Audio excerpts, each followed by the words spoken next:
الحمد لله الذي لم يزل عالما قديرا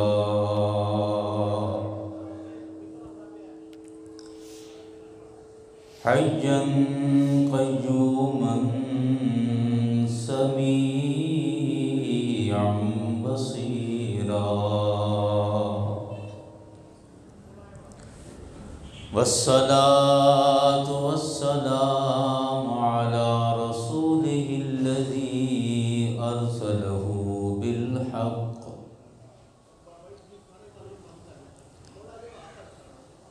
أرسله بالحق بشيرا ونذيرا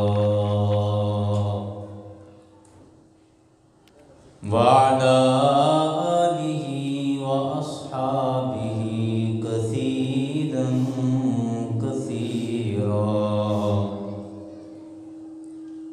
أما بعد فأعوذ بالله من الشيطان الرجيم بسم الله الرحمن الرحيم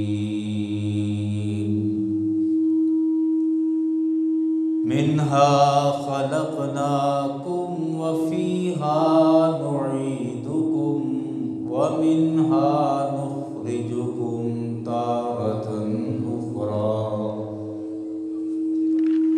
صدق الله العظيم وصدق رسوله النبي الأمين الكريم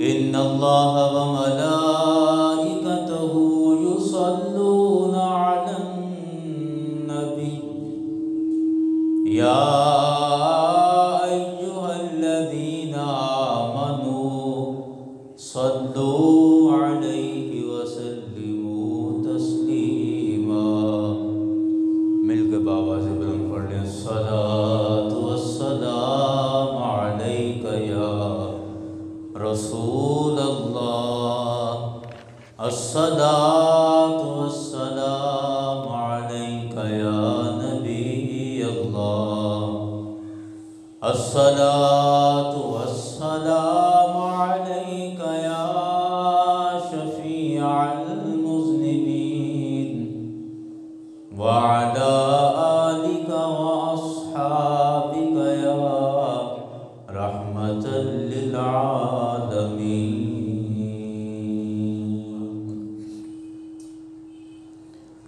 نرالا زمانے تو دلدار میرا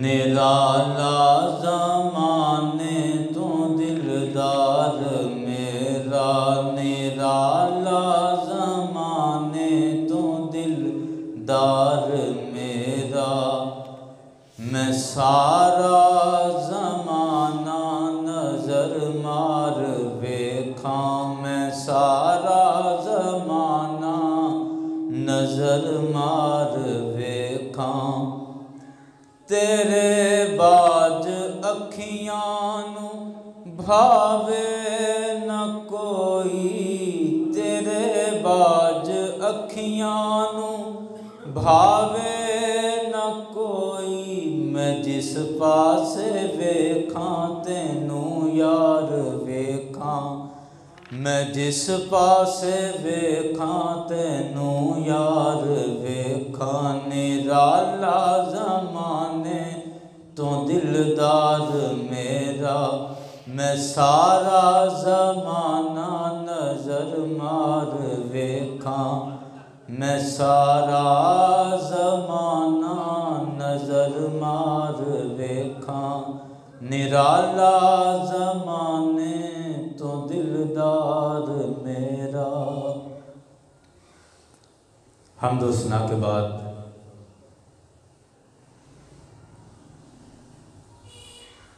محتشم یاران گرامی سامعین حاضرین،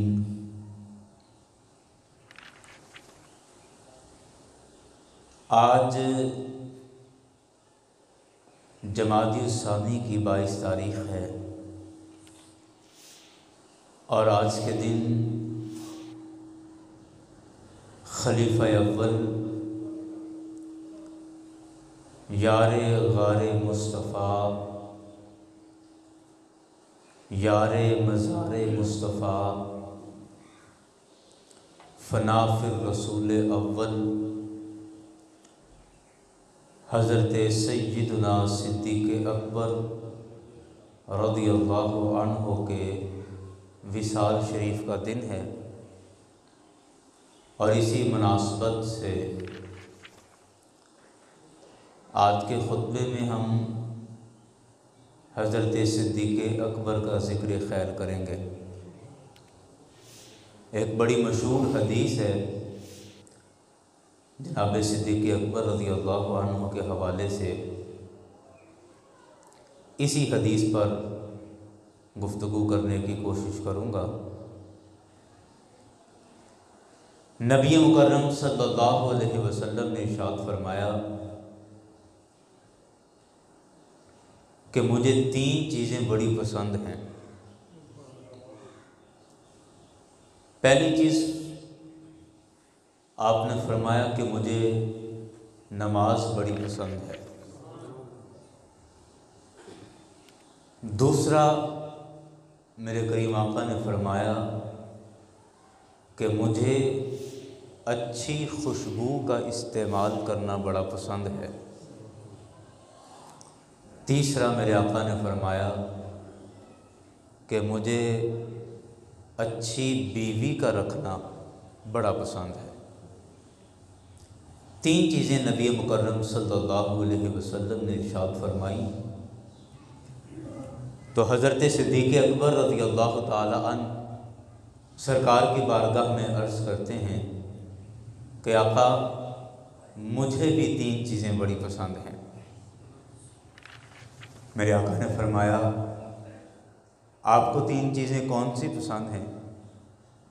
عرض کرتے ہیں آقا مجھے 3 چیزیں جو پسند ہیں ان میں سب سے پہلی یہ ہے کہ النظر الی وجہ رسول اللہ، یا رسول اللہ ابو بکر کی آنکھیں ہوں اور آپ کا چہرہ مبارک ہو۔ النظر الی وجہ رسول اللہ، کہ میں اپنی آنکھوں سے آپ کے چہرہ انور کی زیارت کرتا رہوں، مجھے بڑا پسند ہے۔ دوسرا آپ عرض کرتے ہیں کہ یا رسول اللہ دوسری چیز یہ ہے انفاق مالی علی رسول اللہ، کہ یا رسول اللہ اللہ مجھے مال عطا کرے تو وہ مال میں آپ کے قدموں پہ قربان کرتا چلا جاؤں۔ انفاق مالی علی رسول اللہ، اپنے مال کو رسول اللہ صلی اللہ علیہ وسلم پر خرچ کرنا۔ اور تیسرا آپ عرض کرتے ہیں آقا ان تکون ابنتی تحت رسول اللہ، کہ یا رسول اللہ میری بیٹی آپ اپنے نکاح میں قبول فرما لیجیے۔ یہ 3 چیزیں ابو بکر کو بڑی پسند ہیں، اور پھر یہ تینوں چیزیں آپ ان کو ایک ایک کر کے دیکھ لیجئے کہ یہ خالی دعوے نہیں تھے، یہ خالی نعرے نہیں تھے، بلکہ آپ نے ان تینوں چیزوں کو اپنی زندگی میں اپنے عمل سے ثابت بھی کیا۔ حضرت صدیق اکبر رضی اللہ تعالی عنہ کی لخت جگر، نور نظر، ام المؤمنین، محدثہ، متحجدہ، فقیہہ سیدہ عائشہ صدیقہ رضی اللہ عنہا، آپ بھی سرکار علیہ السلام کے عقد میں آئیں، سرکار نے نکاح میں قبول فرمایا۔ اور دوسری جو 2 چیزیں ہیں ان کو ذرا میں وضاحت کے ساتھ عرض کرنا چاہتا ہوں کہ حضرت ابو بکر نے عرض کی انفاق مال علی رسول اللہ، کہ اپنا مال آقا آپ کے قدموں پہ قربان کرنا یہ میری خواہش ہے، مجھے پسند ہے کہ مجھے اللہ مال دے اور میں آپ پہ قربان کرتا چلا جاؤں۔ اور یہ آپ نے کس طرح ثابت کیا روایتوں میں آتا ہے کہ ہجرت کی رات جب نبی مکرم صلی اللہ علیہ وسلم نے حضرت صدیق اکبر سے فرمایا، اے ابو بکر، ہمیں ہجرت کا حکم ہو چکا ہے اور آج رات ہم ہجرت کریں گے اور آپ میرے ساتھ ہوں گے، تو اس وقت حضرت صدیق اکبر اپنے گھر گئے، گھر جا کر دیکھا کہ میرے پاس جمع پونجی کیا ہے، گھر میں کتنے پیسے ہیں، تو روایات میں آتا ہے کہ 40,000 دینار اس وقت حضرت صدیق اکبر کے گھر پر موجود تھے، اور آپ نے وہ سارے کے سارے دینار اپنے ساتھ باندھ لیے اور وہ 40,000 دینار اپنے پاس رکھ کے پھر سرکار کے ساتھ ہجرت کا ارادہ فرمایا۔ اب 40,000 دینار کو ہم کیا سمجھتے ہیں کہ وہ 40,000 روپے ہوں گے؟ اگر 40,000 روپے ہوں تو پھر بھی بڑی مالیت ہے، بڑی قیمت ہے، لیکن یہ 40,000 روپے نہیں تھے۔ آپ دینار کی قیمت کا اندازہ لگائیں کہ 4 دینار ہوں، 4 دینار تقریباً 1 تولہ سونا بنتا ہے، 4 دینار کا تقریباً 1 تولہ سونا بن جاتا ہے، تو 40,000 دینار کتنی بڑی رقم ہوگی۔ میں نے ایک اندازہ لگایا ہے، ایک اندازے کے مطابق تقریباً یہ 4.25 کروڑ روپے کے قریب یہ رقم بنتی ہے۔ اتنی بڑی رقم حضرت صدیق اکبر اپنے ساتھ لے کر گئے کہ سرکار کے ساتھ سفر کرنا ہے، 100 ضروریات ہیں، کہیں خرچ کرنا پڑ سکتا ہے، تو آپ نے اس طرح اپنا مال رسول اللہ صلی اللہ علیہ وسلم کی بارگاہ میں پیش کیا۔ آپ ایک اور روایت میں آپ نے 20 مرتبہ سنا ہے کہ میرے کریم آقا نے جب اعلان فرمایا کہ جہاد کا وقت ہے اور تمہارے مال کی اللہ کی راہ میں ضرورت ہے، تو حضرت عمر رضی اللہ عنہ سرکار کی بارگاہ میں بیٹھے تھے۔ حضرت عمر کہتے ہیں میں نے اپنے دل ہی میں یہ خیال کیا کہ آج کل میرے پاس مال و دولت کافی ہے، یعنی جیسے ہم کہتے ہیں کہ جیب کھلی ہے، بڑا جیب اجازت دے رہی ہے، آج موقع ہے کہ خیرات کرنے میں، نیکی کرنے میں آج ابو بکر سے آگے نکلا جا سکتا ہے۔ کہتے ہیں یہ میں اپنے ہی آپ میں، اپنے ہی دل میں یہ سوچ رہا تھا۔ میرے کریم آقا نے جب حکم فرمایا تو حکم کے مطابق حضرت عمر بھی اٹھ کے چلے گئے کہ گھر سے کچھ لے کر آئیں، حضرت ابو بکر بھی چلے گئے کہ گھر سے کچھ لے کر آئیں، اور صحابہ کرام بھی چلے گئے۔ ہر صحابی اپنی اپنی کیفیت اور حیثیت کے مطابق سرکار کی بارگاہ میں وہ نذرانہ لا رہا ہے۔ میرے آقا تعریف بھی فرما رہے ہیں، دعائیں بھی دے رہے ہیں۔ حضرت عمر جب اپنا سامان لے کر آئے تو حضرت عمر رضی اللہ عنہ نے اپنا سامان سرکار کی بارگاہ میں رکھا، تو میرے کریم آقا نے ایک سوال پوچھا۔ سوال کیا تھا؟ آقا نے فرمایا ما بقیت لأہلک یا عمر، اے عمر اپنے گھر والوں کے لیے کیا چھوڑ کر آیا ہے؟ حضرت عمر عرض کرتے ہیں مثل ذالک، یا رسول اللہ جتنا یہاں لے آیا ہوں اتنا ہی اپنے گھر والوں کے لیے چھوڑ آیا ہوں، یعنی کل مال کو 2 حصوں میں کر کے ایک حصہ گھر چھوڑ آیا ہوں اور دوسرا حصہ آپ کی بارگاہ میں لے آیا ہوں۔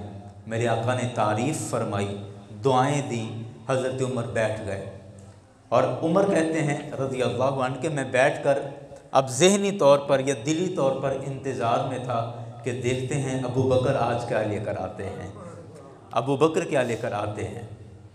اتنے میں حضرت ابو بکر اپنا ساز و سامان اپنی پوٹلی سر پہ اٹھا کر لے کر آئے، سرکار کی بارگاہ میں لا کر پیش کی۔ اب یہی سوال جو حضرت عمر سے کیا تھا، بالکل یہی سوال میرے کریم آقا نے حضرت ابو بکر سے کیا۔ صحابہ تو اور بھی تھے اور صحابہ بھی اپنا مال پیش کر رہے تھے، لیکن یہ سوال کسی سے نہیں ہوا، نہ سرکار نے کسی سے پوچھا، چونکہ یہ بات حضرت عمر کے دل میں آئی تھی اور حضرت ابو بکر کے متعلق دل میں آئی تھی۔ میرے کریم آقا نے صرف حضرت عمر سے پوچھا اور ابو بکر سے پوچھا، اور حضرت عمر چونکہ اس بات کو پردے میں رکھے ہوئے تھے تو میرے کریم آقا نے بھی فیصلہ ظاہر نہیں کیا بلکہ پردے میں ہی فیصلہ فرما دیا۔ حضرت ابو بکر جب اپنا مال لے کر آئے تو بالکل وہی سوال میرے کریم آقا نے فرمایا، ما بقیت لأہلک یا ابا بکر، اے ابو بکر آپ اپنے گھر والوں کے لیے کیا چھوڑ کر آئے ہیں؟ تو حضرت ابو بکر عرض کرتے ہیں کہ یا رسول اللہ صلی اللہ علیہ وسلم، کہ میرے گھر کے اندر جس شے کو بھی چیز کہا جا سکتا تھا وہ ساری کی ساری آپ کی بارگاہ میں لے کر آ گیا ہوں۔ گھر کیا چھوڑا ہے؟ گھر میں اللہ اور اس کا رسول چھوڑ کر آیا ہوں۔ گھر میں اللہ اور اس کا رسول چھوڑ کر آیا ہوں۔ اب سرکار نے صرف سوال کیا ہے، فیصلہ نہیں سنایا۔ حضرت عمر سے بھی صرف سوال کیا تھا، فیصلہ نہیں سنایا تھا۔ اب ان دونوں سوالوں سے حضرت عمر کہتے ہیں کہ میں نے خود ہی اپنے دل میں یہ فیصلہ کر لیا کہ میں ساری زندگی کبھی بھی نیکی کرنے میں ابو بکر سے آگے نہیں نکل سکتا، کبھی ابو بکر سے آگے نہیں نکل سکتا۔ یاران گرامی، اگر حضرت ابو بکر نے سرکار کی بارگاہ میں یہ عرض کی کہ یا رسول اللہ میری خواہش ہے کہ انفاق مالی علی رسول اللہ، کہ میں اپنا مال آپ پر قربان کروں، یہ میری حسرت ہے، تو آپ نے ساری زندگی اس پر پہرا بھی دیا، اس پر عمل بھی کر کے دکھایا۔ اب آپ آئیں اس خوبصورت چیز کی طرف جو حضرت ابو بکر نے عرض کی کہ النظر الی وجہ رسول اللہ، کہ یا رسول اللہ میری 3 خواہشوں میں سے ایک یہ خواہش ہے کہ میں آپ کا چہرہ انور دیکھتا رہوں، آپ کا چہرہ انور دیکھتا رہوں، تکتا رہوں، یہ میری پسند ہے، میری خواہش ہے، مجھے بڑا اچھا لگتا ہے۔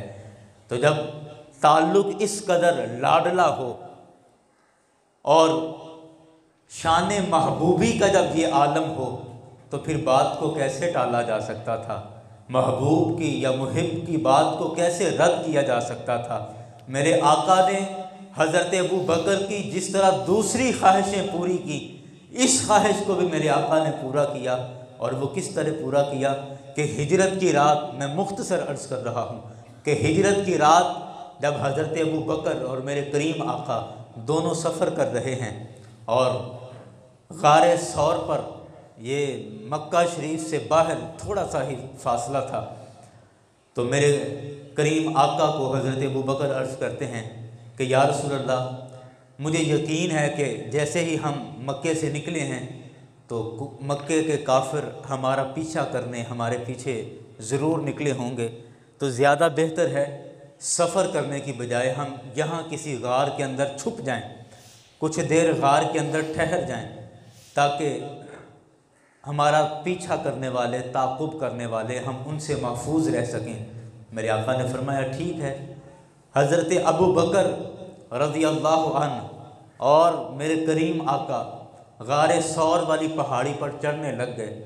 ابھی تھوڑا سا چڑھے ہیں تو حضرت ابو بکر عرض کرتے ہیں آقا یہ پہاڑ ہے، اس میں ہر طرح کے پتھر ہیں، بڑے چھوٹے گول نکیلے پتھر، تو یا رسول اللہ یہ آپ کے قدمین شریف ہیں، آپ کے نازک قدم مبارک ہیں، کوئی پتھر آپ کے قدم کو بھی نقصان نہ پہنچائے۔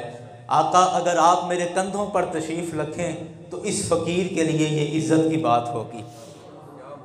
میرے کریم آقا نے فرمایا اے ابو بکر آج تو میرا یار ہے اور میرا ہم سفر بن کے نکلا ہے، آج تیری کسی بات کو بھی ٹالا نہیں جائے گا، جیسے تو راضی ہے ویسے میں راضی ہوں۔ اصل میں یہ سفر کا تو ایک بہانہ تھا، در حقیقت یہ وہ راز اور نیاز کی باتیں اور وہ در پردہ باتیں اور وہ راز نبوت جو صرف نبی مکرم صلی اللہ علیہ وسلم کو عطا کیے گئے تھے، ان رازوں سے آج پردہ اٹھانا تھا اور اپنے پیارے کو نوازنے کا یہ وقت تھا۔ اس لیے سرکار نے فرمایا ابو بکر آج جیسے تم راضی ہو ویسے میں راضی ہوں، جیسے کہتے چلے جاؤ گے ویسے ہوتا چلا جائے گا۔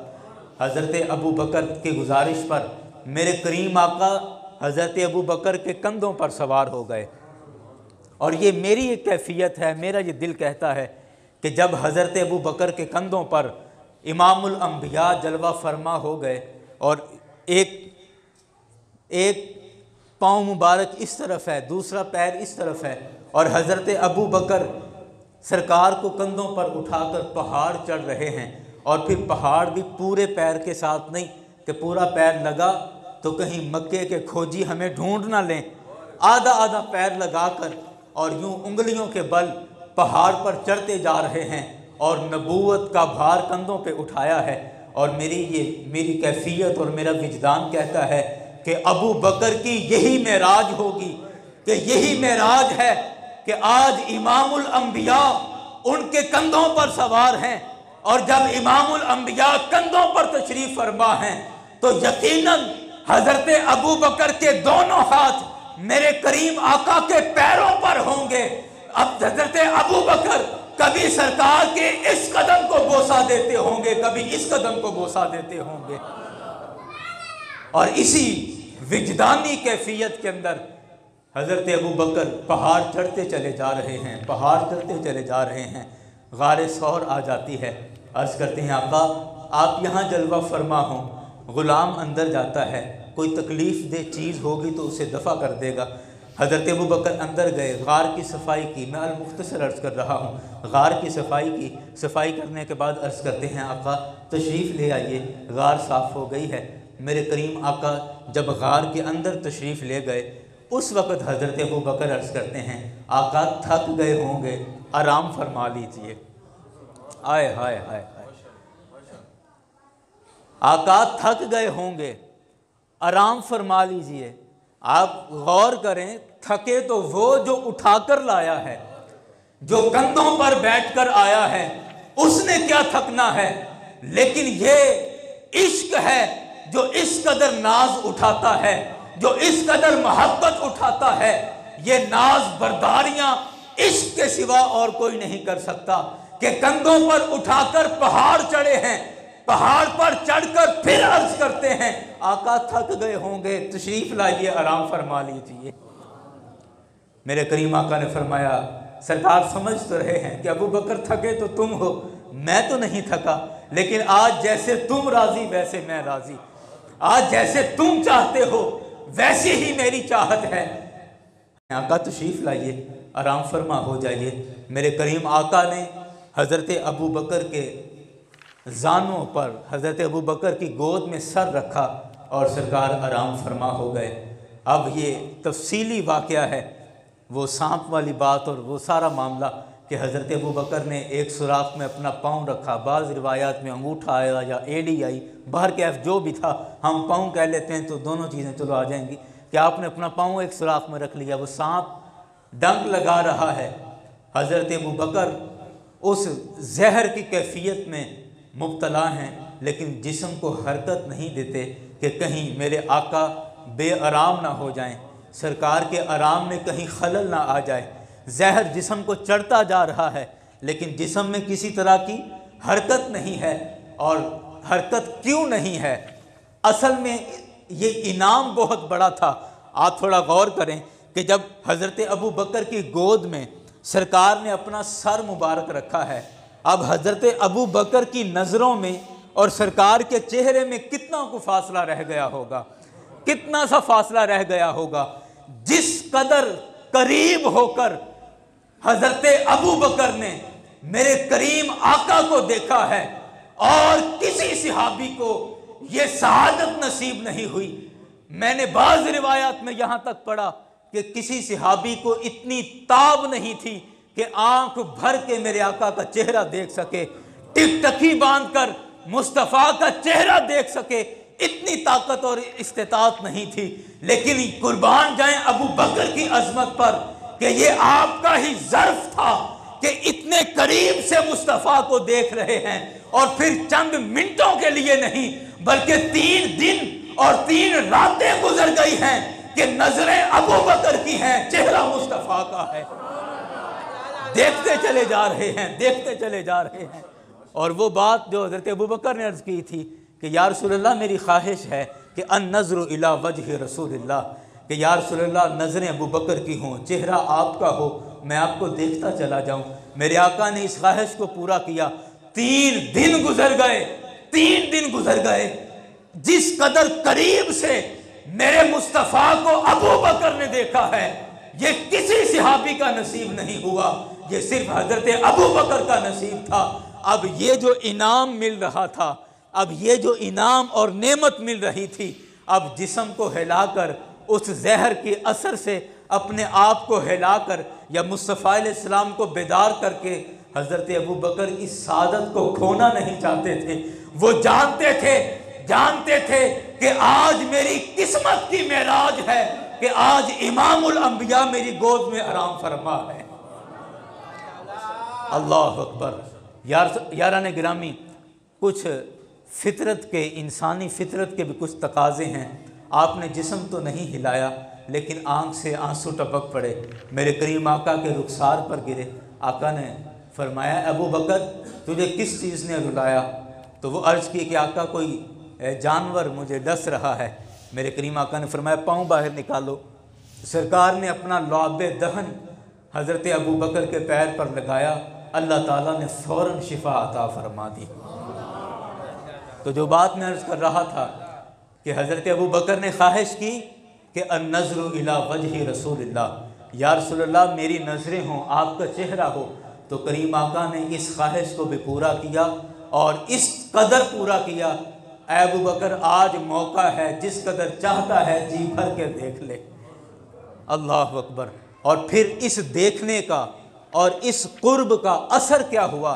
جب سرکار علیہ السلام غار سے باہر تشریف لے آئے اور سرکار مدینہ پاک کے قریب پہنچ گئے، تو اب مدینہ شریف میں پہلے اطلاع تو ہو چکی تھی کہ امام الانبیاء تشریف لانے والے ہیں، لیکن وقت کا پتہ نہیں تھا، دن کا کوئی پتہ نہیں تھا۔ تو یہی انتظار تھا مدینے کے لوگوں میں کہ شاید آج آ جائیں، شاید آج آ جائیں۔ تو مدینے کے لوگ روزانہ ہی مدینہ شریف سے باہر نکل کر ایک اونچا ٹیلہ تھا، وہاں کھڑے ہو کر راہ دیکھا کرتے تھے۔ کس طرح کہتے ہوں گے، اینی راہی کدے محبوب آوے، اینی راہی کدے محبوب آوے، اینی راہی کدے محبوب آوے، سکی نیری خدا پانی بغاوے۔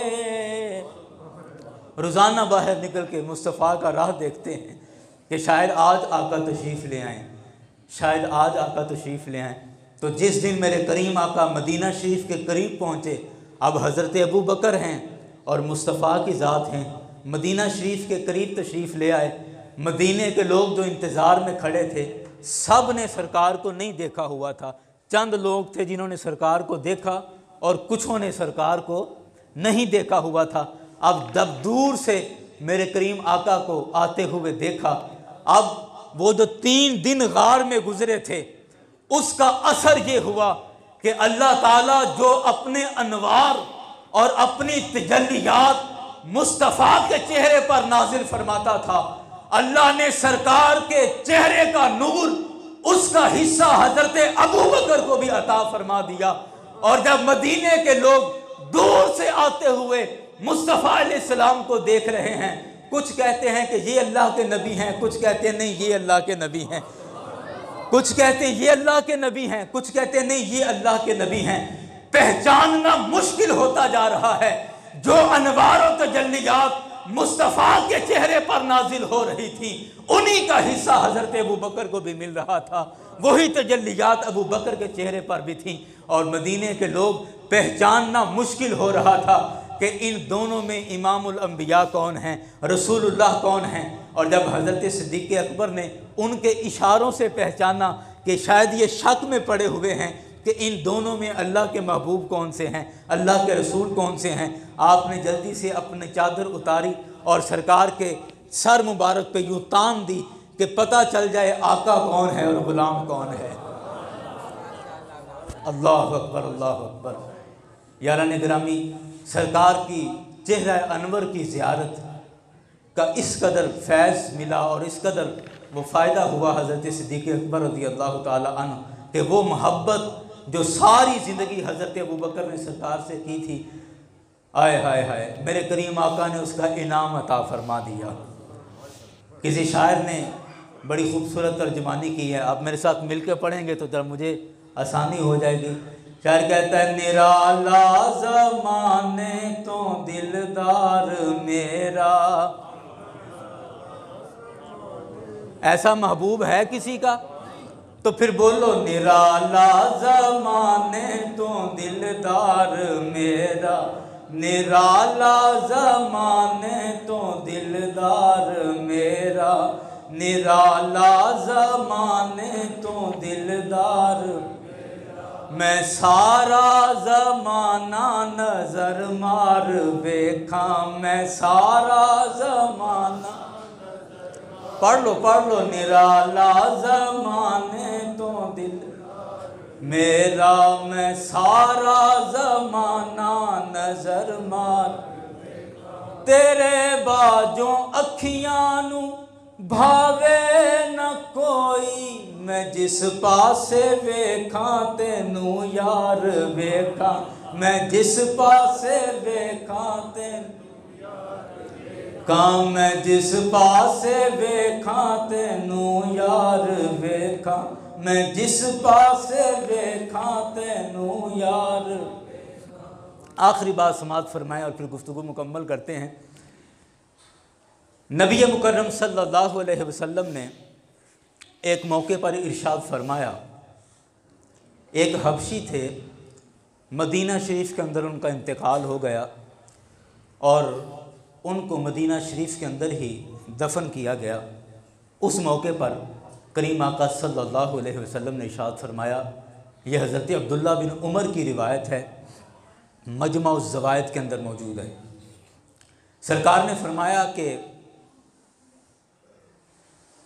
یہ شخص جس مٹی سے بنا تھا، دفن بالطینۃ التی خلق منہا، جس مٹی سے یہ شخص بنایا گیا تھا اسی کے اندر اس کو دفن کر دیا گیا ہے۔ جس مٹی سے بنایا گیا تھا اسی مٹی میں دفن کر دیا گیا ہے۔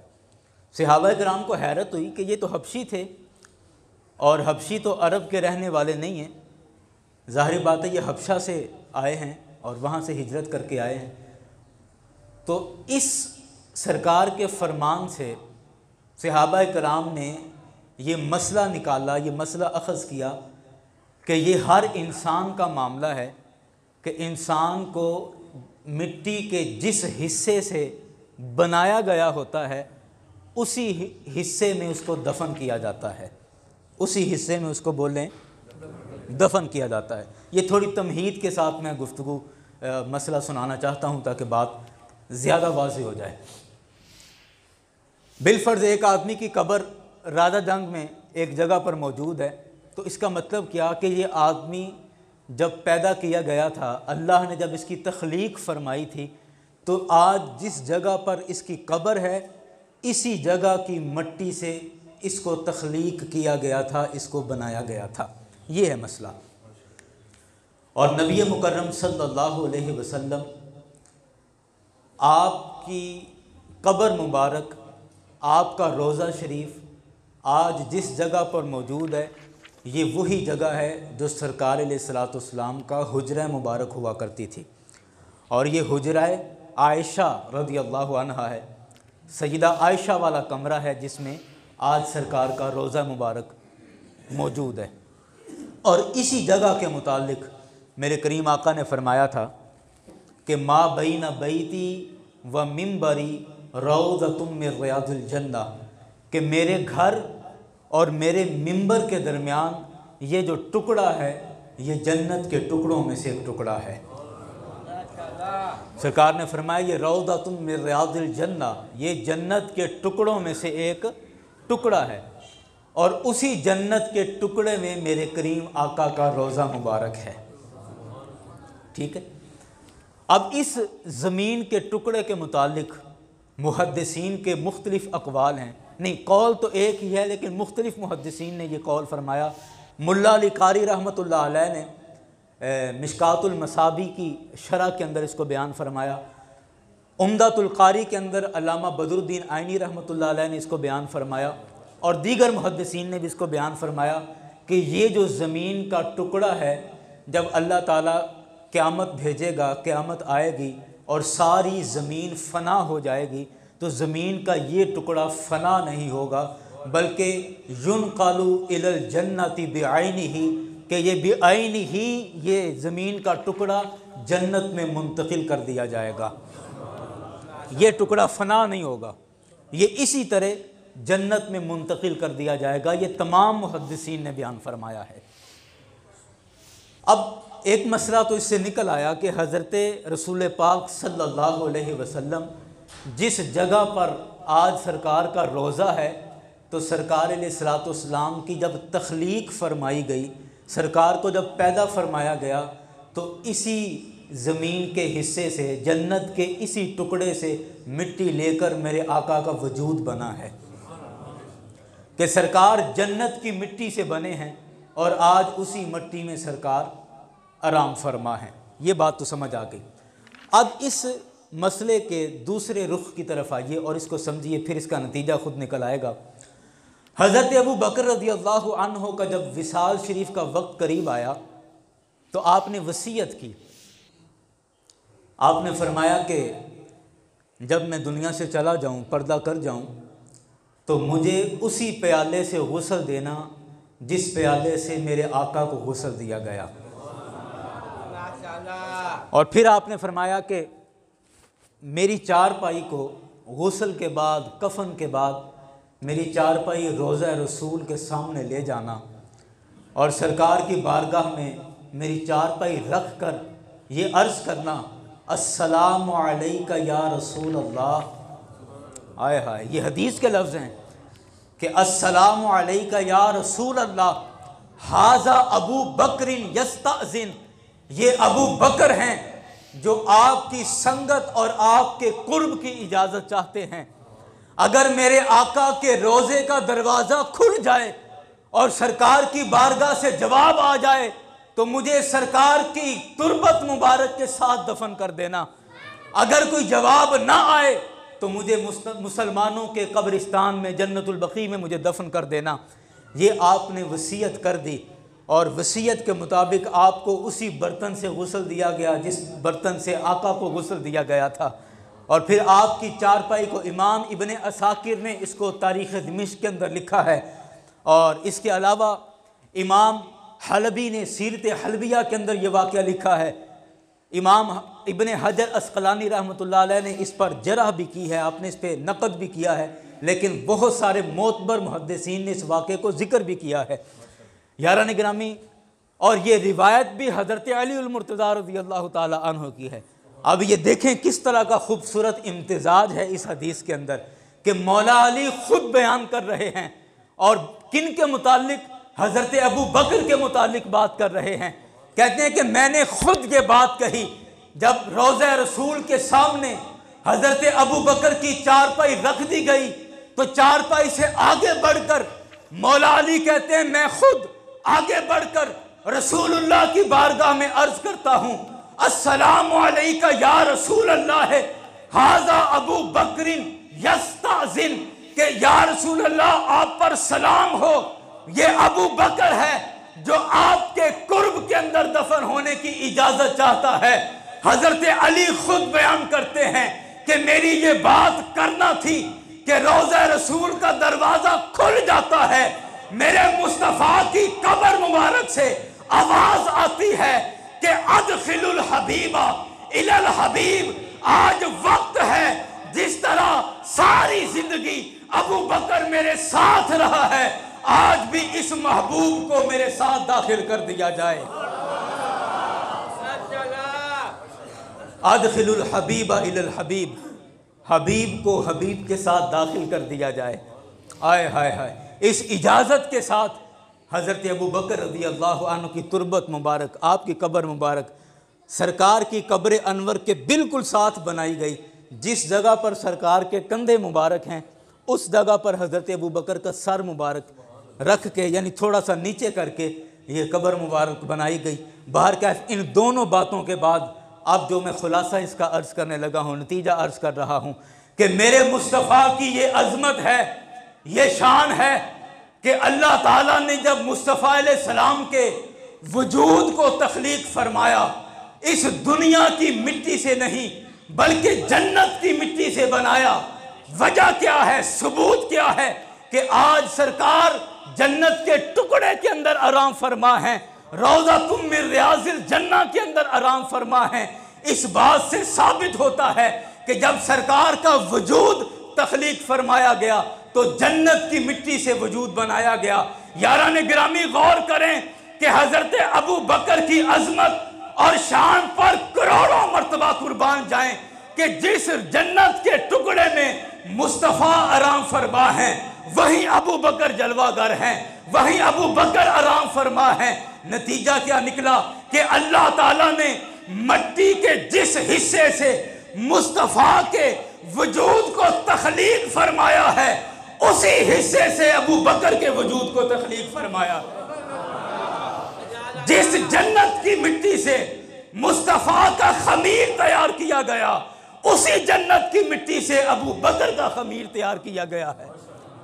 یاران گرامی آج ہم کیسے تفریق کر سکتے ہیں، آج ہم کیسے تفریق کر سکتے ہیں؟ یہ تو قدرت کے فیصلے ہیں کہ اللہ نے ابو بکر کو بنایا ہی اس مٹی سے ہے جس مٹی سے مصطفیٰ کے وجود کو بنایا گیا، جس مٹی سے مصطفیٰ علیہ السلام کے وجود کو تخلیق کیا گیا اسی مٹی کے حصے سے حضرت ابو بکر کو بنایا۔